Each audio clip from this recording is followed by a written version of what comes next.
اے پیغمبر کہو کہ تم کو آسمان اور زمین میں رزق کون دیتا ہے؟ یا تمہارے کانوں اور آنکھوں کا مالک کون ہے؟ اور بے جان سے جاندار کون پیدا کرتا ہے؟ اور جاندار سے بے جان کون پیدا کرتا ہے؟ اور دنیا کے کاموں کا انتظام کون کرتا ہے؟ تو یہی کہیں گے کہ اللہ۔ تو کہو کہ پھر تم اللہ سے ڈرتے کیوں نہیں؟ یہی اللہ تو تمہارا حقیقی پروردگار ہے، اور حق بات کے ظاہر ہونے کے بعد گمراہی کے سوا ہے ہی کیا؟ تو تم کہاں پھرے جاتے ہو؟ اسی طرح اللہ کا ارشاد ان نافرمانوں کے حق میں ثابت ہو کر رہا کہ یہ ایمان نہیں لائیں گے۔ ان سے پوچھو کہ بھلا تمہارے شریکوں میں کوئی ایسا ہے کہ خلقت کو پہلی بار پیدا کرے اور پھر اس کو دوبارہ بنائے؟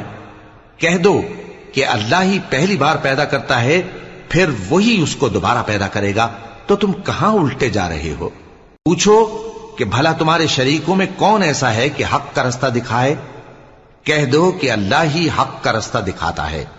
بھلا جو حق کا رستہ دکھائے وہ اس قابل ہے کہ اس کی پیروی کی جائے، یا وہ کہ جب تک کوئی اسے رستہ نہ بتائے وہ رستہ نہ پائے؟ تو تم کو کیا ہوا ہے؟ کیسا انصاف کرتے ہو؟ اور ان میں کے اکثر محض گمان کی پیروی کرتے ہیں، اور کچھ شک نہیں کہ گمان حق کے مقابلے میں کچھ بھی کارآمد نہیں ہو سکتا۔ بے شک اللہ تمہارے سب اعمال سے واقف ہے۔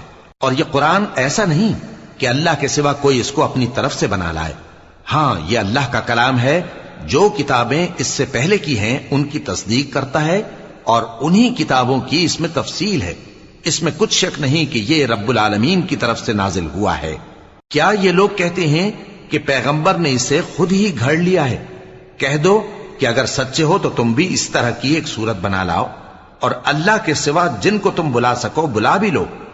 حقیقت یہ ہے کہ جس چیز کے علم پر یہ قابو نہیں پا سکے اس کو نادانی سے جھٹلا دیا، اور ابھی اس کی حقیقت ان پر کھلی ہی نہیں۔